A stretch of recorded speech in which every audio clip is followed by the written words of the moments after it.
നമസ്കാരം, അവിനാഷാണ്. 2-3 ദിവസമായിട്ട് കേരളക്കര ഒന്നാകെ വേദനയോടെയും ഭയത്തോടെയും കണ്ടുകൊണ്ടിരിക്കുകയാണ് വയനാട് ജില്ലയിലെ മേപ്പാടിക്കടുത്ത് ചൂരൽമലയിലുണ്ടായ ആ വൻ ദുരന്തം. ചാനലുകളിലൂടെയും മറ്റ് സോഷ്യൽ മീഡിയകളിലൂടെയും എല്ലാം നമ്മളിലേക്ക് അതിൻ്റെ ദൃശ്യങ്ങൾ എത്തുന്നുണ്ട്, വേദനിപ്പിക്കുന്ന ദൃശ്യങ്ങൾ. ഇന്നവിടെ അവശേഷിക്കുന്നത് പച്ചപ്പല്ല, ചെളിക്കൂമ്പാരമാണ്. അതിൻ്റെ അടിത്തട്ടിൽ ഉറങ്ങിക്കിടക്കുന്ന ഒരുപാട് സ്വപ്നങ്ങൾ, ഒരുപാട് മനുഷ്യരുടെ സ്വപ്നങ്ങൾ, ഒരുപാട് കാലത്തെ കഷ്ടപ്പാടും വേർപ്പും എല്ലാം ഒഴുക്കി ഉണ്ടാക്കിയ സമ്പത്ത്. ഇതിനെല്ലാം പുറമെ അവരുടെ യോഗമെന്നോണം എന്തിനോ വേണ്ടി രക്ഷപ്പെട്ട് ജീവൻ ബാക്കി നിർത്തിയ കുറച്ച് ജനങ്ങൾ വേറെ. അവരിപ്പോഴും ക്യാമ്പുകളിൽ തുടരുന്നുണ്ട്. 8000-ൽ പരം ആളുകളുണ്ടെന്നാണ് കേട്ടത്. 300-ലധികം ആളുകളുടെ മൃതശരീരങ്ങൾ കണ്ടെടുത്തു. 400-ൽ പരം ആളുകളെ ഇനിയും കണ്ടെടുക്കാനുണ്ടത്രേ. അവിടെ നിന്നും ഒഴുക്കിൽപ്പെട്ട് മറ്റ് നാടുകളിൽ വന്നടിഞ്ഞ മൃതശരീരങ്ങൾ തിരിച്ചറിയാനാവാതെ കിടക്കുന്നത് അത്രയും വേറെ. പോരാത്തതിന് ഒഴുക്കിൽപ്പെട്ട് ശരീരഭാഗങ്ങളെല്ലാം ചിന്നിച്ചിതറി അത്തരത്തിൽ കണ്ടെടുത്തത് വേറെയും. കുഞ്ഞുങ്ങൾ മുതൽ പ്രായമായവർ വരെ. ഇത്രയും വലിയൊരു ദുരന്തം നടന്നപ്പോൾ അവിടെ ഇപ്പോൾ ബാക്കിയുള്ളവരെ രക്ഷിക്കാനുള്ള തത്രപ്പാടിലാണ് കേരളത്തിൽ അങ്ങോളം ഇങ്ങോളമുള്ള നല്ലവരായ ഒരുപാട് മനുഷ്യർ. അത് സാധാരണക്കാരായ ജനങ്ങളുണ്ട്, അതിൽ ഒരുപാട് സംഘടനകളുടെ സന്നദ്ധ പ്രവർത്തകരുണ്ട്. അതുപോലെ തന്നെ നമ്മുടെ സ്വന്തം Indian army, Kerala police, fire force, ambulance drivers, സാധാരണക്കാരായ ഡ്രൈവർമാർ, ഫോറസ്റ്റ്, അങ്ങനെ ഒരുപാട് KSEB, അതുപോലെ ഒരുപാട് നമ്മുടെ സ്വന്തം ആളുകൾ. നമ്മുടെ ഭരണകൂടം മൊത്തം ഇപ്പോൾ ആ ഒരു ദുരന്തത്തിൽ ആശ്വാസമേകിക്കൊണ്ട് അവിടെയുണ്ട്. സത്യം പറഞ്ഞാൽ അവരുടെ പ്രതിനിധികൾ അവിടെയുണ്ട്. ഈ ഒരു സാഹചര്യത്തിൽ 2 ദിവസം മുമ്പ് ഹോസ്പിറ്റലുകളിൽ ബ്ലഡ് ആവശ്യമുണ്ടെന്ന് പറഞ്ഞ് സോഷ്യൽ മീഡിയയിലും മീഡിയാസിലും ചാനലുകളിലൊക്കെ ഒരു പോസ്റ്റും ന്യൂസൊക്കെ ഇങ്ങനെ വന്നു. അതിൻ്റെ ബാക്കി പത്രം എന്നോണം ഒരുപാട് നല്ലവരായ മനുഷ്യർ സ്വമനസാലെ സന്നദ്ധരായിട്ട് രക്തദാനം നടത്തി. ബ്ലീഡ് ചെയ്യാന്ന് പറയില്ലേ, ഹോസ്പിറ്റലുകളിൽ പോയിട്ട് ബ്ലീഡ് ചെയ്തു അവരുടെ ബ്ലഡ്. അതിൽ കൂടുതലും അതിൻ്റെ കുറച്ച് ഡീറ്റെയിൽസ് ഞാനൊരു ഓഡിയോ ക്ലിപ്പായിട്ട് നിങ്ങളെ കേൾപ്പിക്കാം. അതിനിടയ്ക്ക് ഞാൻ പറഞ്ഞതെന്ത്, ഈ വിഷയം ഓപ്പൺ ചെയ്യാൻ കാരണം എന്താണെന്ന് കൂടി പറയാം. ഇത്തരത്തിലുള്ള സംഭവങ്ങളൊക്കെ നമ്മുടെ നാട്ടിൽ നടക്കുന്നുണ്ട്. അവിടെ ദുരിതം അനുഭവിക്കുന്നവർക്ക് വേണ്ട, കൂടാതെ അവിടെ ആ ക്യാമ്പുകളിൽ അവശേഷിക്കുന്ന ആ ജീവനുകൾക്ക് എല്ലാം നഷ്ടപ്പെട്ട, ഉറ്റവരെയും ഉടയവരെയും സമ്പാദ്യങ്ങളും എല്ലാം നഷ്ടപ്പെട്ട ആ ജനതയ്ക്ക് വേണ്ടിയിട്ട് അവിടെ എന്താണോ അവർക്ക് ആവശ്യം, ഭക്ഷണമാണെങ്കിൽ ഭക്ഷണം, വസ്ത്രമാണെങ്കിൽ വസ്ത്രം, അല്ലെങ്കിൽ എന്ത് അവശ്യ സാധനമാണോ വേണ്ടത് അത് എത്തിച്ചു കൊടുക്കാൻ കേരളത്തിൽ അങ്ങോളം ഇങ്ങോളമുള്ള ജില്ലകളിൽ നിന്ന് നല്ലവരായ ഒരുപാട് മനുഷ്യർ കൈകോർത്ത് പിടിച്ചുകൊണ്ട് ലോഡ് കണക്കിന് സാധനങ്ങൾ കയറ്റി അയച്ചുകൊണ്ടിരിക്കുന്നുണ്ട്. അവരെ നമ്മൾ താങ്ങുക തന്നെ ചെയ്യും. സത്യമായ വേദന ഉണ്ട്. ആ ഒരു വിഷയം സംസാരിക്കുമ്പോൾ സങ്കടം വരുന്നുണ്ട്. പക്ഷെ പറയാതിരിക്കാൻ വയ്യ. ഈ ഒരു ദുരന്തം നേരിടുമ്പോഴും ഇതിലും വലിയ ദുരന്തങ്ങൾ നമ്മൾ നേരിടേണ്ടി വരുന്നുണ്ട്. പ്രകൃതി ശോഭിച്ചതിനപ്പുറം വലിയ ദുരന്തങ്ങൾ നമ്മൾ മലയാളികൾ ഇനിയും തരണം ചെയ്യേണ്ടതുണ്ട്. അതിൽ ഈ ഒരു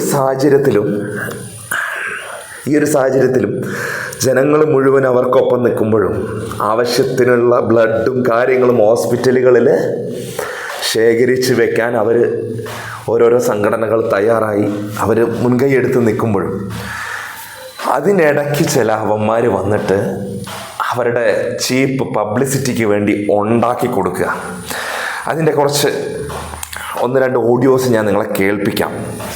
ഒരുത്തൻ സോഷ്യൽ മീഡിയയിൽ അങ്ങനെ വൈറലാക്കുന്ന ഒരു ഫോൺ കോളാണ്.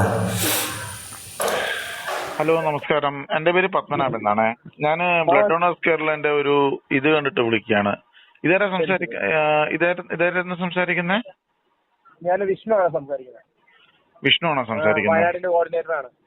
വയനാട്ടിലെ BD കോർഡിനേറ്ററാണോ?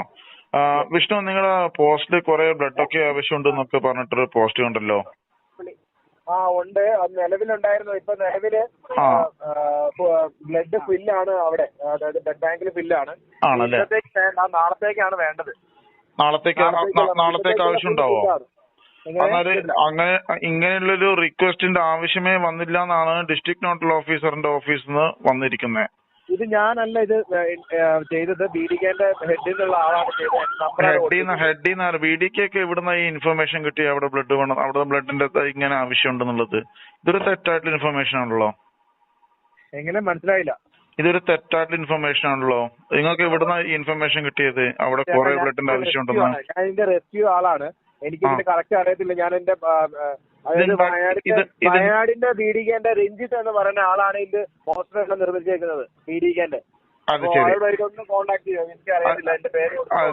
ശരി, നിങ്ങളത് അറിയാതെ ഓക്കെ, പൂർണ്ണമായിട്ട് ഇത് അറിയാതെ വിട്ട പോസ്റ്റ് ഉണ്ടല്ലേ. ഓക്കെ, ശരി, താങ്ക് യു. റൈറ്റ്. ഇപ്പോൾ കേട്ട ഓഡിയോ പത്മനാഭൻ എന്ന് പറയുന്ന ഒരു വ്യക്തി ബി ഡി കെയുടെ കോർഡിനേറ്റർ ആയിട്ടുള്ള, വയനാട് ജില്ലയുടെ കോർഡിനേറ്റർ ആയിട്ടുള്ള വിഷ്ണു എന്ന് പറയുന്ന ഒരു യുവാവിനെ വിളിച്ച് സംസാരിച്ചതിൻ്റെ ഓഡിയോ ക്ലിപ്പാണ്. അത് പത്മനാഭൻ തന്നെ ആയിരിക്കണം ഇത്തരത്തിൽ റെക്കോർഡ് ചെയ്ത് പബ്ലിഷ് ചെയ്തിട്ടുള്ളത്. ഒന്ന്, അതിലയാൾ ചോദിക്കുന്നത്, നിങ്ങൾ ഇങ്ങനെ ഒരു പോസ്റ്റ് കണ്ടു, വിഷ്ണുവിൻ്റെ നമ്പർ, അത് വയനാട് ജില്ലയിൽ ഇങ്ങനെ ഒരു ദുരന്തം നടന്നുകൊണ്ടും അവിടുത്തെ കോർഡിനേറ്റർ ആയതുകൊണ്ടും വിഷ്ണുവിൻ്റെ നമ്പർ ആയിരിക്കാം ആ പോസ്റ്റിൽ കൊടുത്തിട്ടുള്ളത്. ആ നമ്പർ കണ്ടിട്ടാണ് ഇയാൾ ഈ വിളിച്ചത്. അപ്പോൾ എന്തിൻ്റെ അടിസ്ഥാനത്തിലാണ് നിങ്ങൾ ഈ റിക്വയർമെൻറ്റ് മുന്നോട്ട് വെച്ചതെന്ന് ചോദിച്ചപ്പോൾ വിഷ്ണു പറഞ്ഞു, അത് രഞ്ജിത്ത് എന്ന് പറയുന്ന അവരുടെ ഹെഡിലുള്ള ആരോ ഒരു വ്യക്തി പറഞ്ഞതിൻ്റെ, അല്ലെങ്കിൽ അവരാണ് ഈ ഇൻഫർമേഷൻ പാസ് ചെയ്തതും അവരാണ് ഇത് തയ്യാറാക്കിയത്, ആഡ് കൊടുത്ത് അല്ലെങ്കിൽ ഇങ്ങനെ ഒരു റിക്വയർമെൻറ്റ് കൊടുത്തത് എന്നൊക്കെ പറഞ്ഞു. അപ്പോൾ പത്മനാഭൻ്റെ ചോദ്യം നിങ്ങൾ കേട്ട് കാണും. അത് അയാൾ പറയുന്നത് ഇത്തരത്തിലുള്ളത് ഒരു ഫേക്ക് ആയിട്ടുള്ളൊരു ഒരു റിക്വയർമെൻ്റ് ആണ്, ഇൻഫർമേഷൻ ആണ്, എന്തിനാണ് ചെയ്തതെന്നാണ്. ഇതിൽ നമ്മൾ മനസ്സിലാക്കേണ്ട ഒരു കാര്യമെന്ന് പറയുന്നത്, ഈ വിഷ്ണു എന്ന് പറയുന്ന ഒരു പുള്ളി, അദ്ദേഹം എത്രയും പെട്ടെന്ന് ആ കോൾ കട്ട് ചെയ്യാൻ ശ്രമിക്കുന്നതിൻ്റെ കാരണം, അയാൾ അവിടെ രക്ഷാപ്രവർത്തനത്തിന് നിൽക്കുന്ന ഒരു വ്യക്തിയാണ്. അവിടെ റെസ്ക്യൂ ടീമിൽ വർക്ക് ചെയ്തുകൊണ്ടിരിക്കുകയാണ്. എന്ന് വെച്ചാൽ ആ ജനങ്ങൾക്കിടയിൽ ആ ഒരു സ്ഥലത്ത് നിന്നുകൊണ്ടാണ് വിഷ്ണു സംസാരിക്കുന്നത്. അവിടെ ആംബുലൻസിൻ്റെ സൗണ്ട് കാര്യങ്ങളൊക്കെ നമ്മൾ കേൾക്കുന്നുണ്ട്. കൂടാതെ ഈ പറഞ്ഞ പപ്പനാഭൻ എന്ന് പറയുന്ന പപ്പൻ, ഇയാൾ എവിടെയോ ഒരു സേഫ് സോണിൽ ഇരുന്നു കൊണ്ട്, ഏതോ ഒരു റൂമിനകത്ത് ഇരുന്നു കൊണ്ട് അയാൾ ഈ ഒരു നമ്പർ കണ്ട് വിളിച്ച് ആ ഒരു സാധനം, അയാളെ പറ്റി ആദ്യം അയാളെ പേര് പറഞ്ഞു, തുടർന്ന് ഇത് എവിടെ നിന്ന് ബി ഡി കെക്ക് കിട്ടി എന്നുള്ളൊരു ചോദ്യം ഉന്നയിച്ചുകൊണ്ട് അത് അങ്ങനെ ഒരു റിക്വയർമെൻറ്റ് വന്നിട്ടില്ല എന്നാണ് അയാൾ സ്ഥാപിക്കാൻ ശ്രമിക്കുന്നത്. വിഷ്ണു അത് നൈസായിട്ട് ക്ലോസ് ചെയ്തു. പക്ഷെ അയാളത് നിങ്ങൾക്കറിയാതെ, നിങ്ങളൊരു വിവരവും ഇല്ലാതെ, ഒരു അറിവും ഇല്ലാതെയാണ് ഇത്തരത്തിലൊരു ഇൻഫർമേഷൻ പാസ് ചെയ്തത് അല്ലേ എന്ന് ചോദിച്ചുകൊണ്ട് ക്ലോസ് ചെയ്യാണ്, ആ ഒരു കോൾ കട്ട് ചെയ്യാണ്. അപ്പോൾ ഞാൻ പറയുന്നത്, മിസ്റ്റർ പപ്പനാഭൻ അഥവാ പപ്പ, നിങ്ങൾ ഈ കാണിക്കുന്ന ചീപ്പ് നാടകം എന്തിൻ്റെ വേണ്ടിയാണെന്നുള്ളത് മനസ്സിലാവുന്നില്ല. കാരണം ഈ ഒരു സാഹചര്യത്തിൽ ഏതൊരു കുഞ്ഞിന് പോലും മനസ്സിലാവും, അത്രയും വലിയൊരു ദുരന്തം അവിടെ സംഭവിച്ച് കേരളം ഒന്നടങ്കം അവർക്ക് വേണ്ടി തണലായി കൈകോർത്ത് നിൽക്കുമ്പോൾ ഇവർ ഈ ബ്ലഡ് വേണമെന്ന് പറഞ്ഞ് ഒരു ഫേക്ക് ന്യൂസ് പുറപ്പെടുവിച്ച് വിട്ടിട്ട് ആ ചോര ഊറ്റിയിട്ട് ഇവർക്ക് ആർക്ക് കുടിക്കാൻ കൊടുക്കാനാണെന്ന് ചിന്തിച്ചാൽ പോരെ. കേരളത്തിലെ ഹോസ്പിറ്റലുകളിൽ ബ്ലഡ് എന്തിനു വേണ്ടി സ്റ്റോർ ചെയ്ത് വെക്കുന്നു എന്നുള്ളത് കോമൺ സെൻസുള്ള ഏതൊരു കുഞ്ഞിനും മനസ്സിലാവും. എനിക്ക് തന്നെ സ്വയം തോന്നിയിട്ടുണ്ടായിരുന്നു, ഇങ്ങനെ ഒരു ദുരന്തം അറിഞ്ഞപ്പോൾ തന്നെ ഹോസ്പിറ്റലുകളിൽ രോഗികളെ അല്ലെങ്കിൽ അപകടം പറ്റിയവരെ എത്തിക്കുന്ന സമയത്ത് കൃത്യമായി ബ്ലഡും കാര്യങ്ങളൊക്കെ ആവശ്യത്തിന് ഉണ്ടാകുമോ എന്നൊരു തോന്നൽ എനിക്ക് തന്നെ സ്വയം ഉണ്ടായിട്ടുണ്ട്. ഇതൊരു സാധാരണക്കാരനും ഉണ്ടാകുന്ന ഒരു സംശയമാണത്. അത്തരത്തിലൊരു സംശയം ഏതൊരു സാധാരണക്കാരനും ഉണ്ടാകുമ്പോൾ ഇത്രയും കോമൺ സെൻസ് ഇല്ലാതെ ഇവരെ വിളിച്ച് നിങ്ങൾക്ക് എവിടെ നിന്നാണ് ഈ ഇൻഫർമേഷൻ കിട്ടിയത്, ബി ഡി കെക്ക് എങ്ങനെയാണ് ഇത് കിട്ടിയതെന്നൊക്കെ ചോദിക്കുന്ന തൻ്റെ ആ മനസ്സുണ്ടല്ലോ, എൻ്റെ പൊന്നടാവേ, സമ്മതിക്കണം. വല്ലാത്തൊരു മൈൻഡ് തന്നെടേ. അവരവിടെ കഷ്ടപ്പെട്ട് ചെളിയിൽ കിടന്ന് ഓരോ ജീവനുകളെ കരക്കി കയറ്റാൻ ശ്രമിക്കുമ്പോൾ നാട് മൊത്തം ഇത്തരത്തിൽ ബ്ലഡ് ശേഖരിച്ച് വെക്കാനും അവർക്കുള്ള വസ്ത്രങ്ങളും മരുന്നും ഭക്ഷണങ്ങളും എത്തിക്കാനൊക്കെ ശ്രമിക്കുമ്പോൾ താൻ എവിടെയോ കിടന്ന് തൻ്റെ എന്തോ ഒരു വിവരക്കേടിൻ്റെ മുകളിൽ ഇത്തരത്തിലൊരു കാര്യം ചെയ്തു വെക്കുമ്പോൾ ഒന്ന് ചിന്തിക്കുക. കേരളത്തിലുള്ള മനുഷ്യന്മാർ ബുദ്ധി അത്ര ഇല്ലാത്തവരല്ല. അതിന് വലിയ പഠിപ്പോ വലിയ അറിവോ ഒന്നും വേണമെന്നില്ല. നമുക്ക് ആർക്കും അറിയാം, എനിക്കൊരു അപകടം പറ്റിയാൽ അവിടെ ഹോസ്പിറ്റലിൽ എത്തുമ്പോൾ അവിടെ ബ്ലഡ് ഉണ്ടാകുമോ എന്ന് ഞാൻ ചിന്തിക്കുന്ന പോലെ എല്ലാവരും ചിന്തിക്കും, മറ്റുള്ളവരെ കുറിച്ചും ചിന്തിക്കും, അവനവനെ കുറിച്ച് മാത്രമല്ല. താൻ അത് പോട്ടെ, പറഞ്ഞിട്ട് കാര്യമില്ല. ഇനി അതിൻ്റെ തുടർച്ചയായിട്ട് ഈ ഒരു വിവരങ്ങൾ പുറത്തേക്ക് ഇയാളിങ്ങനെ വിട്ടപ്പോൾ അവരുടെ ഭാരവാഹികളിൽ ചിലരായിട്ടുള്ള ആളുകൾ ഒരാൾ അയച്ചൊരു ഓഡിയോ, അത് ഇങ്ങനെ സോഷ്യൽ മീഡിയയിൽ ഇതിന് മറുപടി ആയിട്ട് വന്നതാണ്. ഒന്ന് കേൾക്കാം. നമുക്കിപ്പോൾ 60 യൂണിറ്റ് ബ്ലഡ് ഇവിടെ എല്ലാവരും സഹകരണം കൊണ്ട് നമുക്ക് ഈ 3 ബ്ലഡ് ബാങ്കിലും 60 യൂണിറ്റ് എന്നുള്ള എൻ്റെ ഏകദേശം ഒരു കണക്കാണ്. നമ്മുടെ ബി ഡി കെൻ്റെ അണ്ടറിലൂടെയും ഈ 24-ൻ്റെ ഇൻവോൾവ്മെൻറ്റ് കൊണ്ടൊക്കെ വന്നിട്ടുള്ള ആ ഒരു കോണ്ടാക്റ്റ് വെച്ചിട്ട് നമുക്ക് 60 യൂണിറ്റിൻ്റെ മുകളിൽ ബ്ലഡ് ഇപ്പം അതും ഫുള്ള് നെഗറ്റീവ് ഗ്രൂപ്പ് ബ്ലഡുകൾ, O positive, A positive, B positive ഞാൻ സ്വീകരിച്ചിട്ടേ ഇല്ല. നെഗറ്റീവ് ഗ്രൂപ്പ് ബ്ലഡുകൾ നമുക്ക് ഇത്രയും കൗണ്ട് എത്തിക്കാൻ പറ്റിയിട്ടുണ്ട്. അത് നമ്മുടെ ഒത്തൊരുമയുടെ വിജയം തന്നെയാണ്. ഫുൾ നെഗറ്റീവ് ഗ്രൂപ്പ് ബ്ലഡുകൾ എന്ന് പറയുമ്പോൾ റെയർ ആയിട്ടുള്ള ഗ്രൂപ്പുകളായിരിക്കും അത്. എന്ന് വെച്ചാൽ കിട്ടാൻ പ്രയാസമുള്ളത്. A പോസിറ്റീവ്, B പോസിറ്റീവ് ഇതെല്ലാം ആർക്കും കിട്ടും. ഒരുപാട് പേരിലെ അത് തന്നെയാണ് ഒരുപാട് പേരുടെയും ബ്ലഡ് ഗ്രൂപ്പുകൾ. എൻ്റേതടക്കം A പോസിറ്റീവാണ്. അങ്ങനെ ആര് ആവശ്യപ്പെട്ടാലും പെട്ടെന്ന് കിട്ടുന്നതാണ് അതൊക്കെ. നമുക്കൊരു ജംഗ്ഷനിൽ ഇറങ്ങി നിന്നാൽ പോലും ഒരു പക്ഷേ കിട്ടും. പക്ഷേ നെഗറ്റീവ് ഗ്രൂപ്പുകൾ, ചില റെയർ ഗ്രൂപ്പുകൾ ഇതൊന്നും ആവശ്യത്തിന് കിട്ടില്ല. അപ്പോൾ മുൻകരുതൽ എന്നോണം BDK എടുത്ത ഒരു വലിയ ദൗത്യം അത് വിജയിച്ചു എന്നാണ് ആ ഓഡിയോയിലുള്ളത്. 24 ന്യൂസും BDKയുടെ മറ്റ് ഗ്രൂപ്പുകളും എല്ലാം ഒത്തൊരുമിച്ച് ശ്രമിച്ച് 60 യൂണിറ്റ് ബ്ലഡ് ആ ഒരു സമയം കൊണ്ട്, 2 ദിവസം മുൻപത്തെ കാര്യമാണ് ഞാൻ പറയുന്നത്, ഹോസ്പിറ്റലുകളിൽ എത്തിയിട്ടുണ്ട്, ബ്ലീഡ് ചെയ്യപ്പെട്ടിട്ടുണ്ട്. ഇതിനിടയ്ക്കാണ് ആ ദുരന്തം പിടിച്ചവൻ്റെ ആ ഒരു ഓഡിയോ ഇങ്ങനെ സോഷ്യൽ മീഡിയയിൽ ഓടി നടക്കുന്നത്. എന്താ ഇവനോടൊക്കെ പറയുക. അതിനിടയ്ക്ക് ഞാനൊരു പോസ്റ്റ് കണ്ടു. അത് ഇങ്ങനെയായിരുന്നു, ഞാനിതിൽ കാണിക്കാം. ആരുണ്ടാക്കിയതെന്നൊന്നും അറിയില്ല, ഞാനൊന്ന് വായിക്കാം. വയനാട്ടിൽ ദുരന്തത്തിനിടയിൽ ബ്ലഡ് ആവശ്യമേ വന്നിട്ടില്ല എന്ന് സ്ഥാപിക്കാൻ സാമൂഹിക പ്രവർത്തകൻ എന്ന വ്യാജേന ചില സാമൂഹിക വിരുദ്ധർ വോയിസ് ക്ലിപ്പും കൊണ്ട് ഇറങ്ങിയിട്ടുണ്ട്. രക്തദാനം ചെയ്ത നല്ല മനസ്സുകളെയും ഒപ്പം അതിനു വേണ്ടി പ്രവർത്തിച്ചവരെയും കരിവാരി തേക്കുക എന്നതാണ് ലക്ഷ്യമെന്ന് തോന്നുന്നു. മഹാദുരന്തത്തിനിടയിൽ മറ്റു ചെറിയ ദുരന്തങ്ങൾ കൂടി നാം നേരിടേണ്ടതുണ്ട്. അത് ചെറിയ ദുരന്തമല്ല, വലിയ വൈറസാണത്. ആ പോസ്റ്റിൽ ഒരു തിരുത്തിൻ്റെ ആവശ്യമുണ്ട്. വളരെ വലിയൊരു വൈറസാണ് ഇവനെപ്പോലെയുള്ള പത്മനാഭന്മാർ.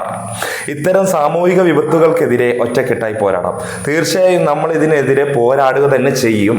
പ്രളയം മുതൽ ഇങ്ങോട്ടുണ്ടായിട്ടുള്ള എല്ലാ ദുരന്തങ്ങളും ഒന്നിച്ചു നിന്ന് കൈകോർത്ത് പിടിച്ച് കരയ്ക്ക് കയറ്റി കൊണ്ടുവന്ന കേരള ജനത ഇതിനെയും നേരിടും.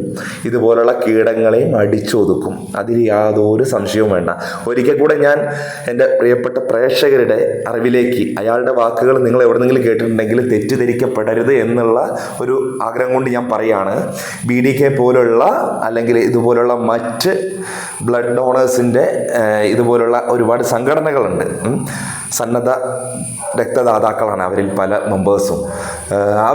അവർ ഇങ്ങനെ ഇൻഫർമേഷൻസ് കൊടുക്കുമ്പോൾ അത് അവരുടെ ജെന്യൂൻ ആയിട്ടുള്ള പോസ്റ്റുകളാണോ എന്ന് നമ്മൾ ശ്രദ്ധിക്കണം. അവരുടെ ജെന്യൂൻ ആയിട്ടുള്ള പോസ്റ്റ് ആണെങ്കിൽ അവർക്കൊരിക്കലും ഈ ബ്ലഡ് കുപ്പിയിൽ, ഒരു യൂണിറ്റ് ബ്ലഡ് കുപ്പിയിലാക്കി അവരുടെ വീട്ടിൽ കൊണ്ടുവയ്ക്കേണ്ട ആവശ്യമില്ല. ഒരു മനുഷ്യനും അത് ചെയ്യുകയില്ല. ഒരു സംഘടന അത് ചെയ്യില്ല. തങ്ങൾക്ക് എൻ്റെ കുടുംബക്കാർക്ക് ആവശ്യം വരുമ്പോൾ എടുത്ത് ഉപയോഗിക്കാമെന്ന് പറഞ്ഞാൽ ആരെങ്കിലും കൊണ്ടുവയ്ക്കുമോ ബ്ലഡ്? ഒന്നും ചെയ്യില്ല. പിന്നെ ഇയാൾ ഈ പറഞ്ഞതിന് എന്തർത്ഥമാണുള്ളതെന്ന് എനിക്കറിയില്ല. ഒറ്റ കാര്യം ഞാനിതിൽ നിന്ന് മനസ്സിലാക്കുന്നുള്ളൂ. അയാൾക്ക് അയാളുടെ ചീപ്പ് പബ്ലിസിറ്റിക്ക് വേണ്ടിയിട്ട് അയാളുടെ പേരും പറഞ്ഞ ആ ഓഡിയോ സോഷ്യൽ മീഡിയയിൽ ഇറക്കി വിടണമായിരുന്നു. ഈ ദുരന്തം ഇവിടെ നടക്കുന്ന സമയത്ത് ഇത്രയും ആളുകൾ മരണപ്പെടുകയും ജീവന് വേണ്ടി പോരാടുകയും ജീവിതം നഷ്ടപ്പെടുകയും ചെയ്ത ഈ ഒരു സമയത്ത് അയാളുടെ ക്രിമികടി തീർക്കുന്ന ഒരു ഓഡിയോ ക്ലിപ്പാണത്. ഇതുപോലുള്ള ദുരന്തങ്ങൾ ഞാൻ ആലോചിക്കുക, ഇവനൊക്കെ ഒരു തല പൊട്ടിക്കിടന്നാൽ ഒരു ഹോസ്പിറ്റലിൽ ചെല്ലുമ്പോൾ അവിടെ ചോര ഇല്ല എന്ന് പറയുന്ന ഒരവസ്ഥ ഉണ്ടല്ലോ. അങ്ങനെ ആർക്കും സംഭവിക്കാതിരിക്കട്ടെ. പക്ഷെ ഇവനെപ്പോലുള്ളവർക്ക് കർമ്മഫലം അത് വന്നു ചേരുക തന്നെ ചെയ്യും. എന്തായാലും നമുക്ക് പ്രാർത്ഥിക്കാം, അവിടെ ഉള്ളവർക്ക് വേണ്ടിയിട്ട് പ്രയത്നിക്കാം, അവർക്ക് വേണ്ടി ഒരു സാന്ത്വനമേക്കാൻ. നന്ദി, നമസ്കാരം, ബൈ.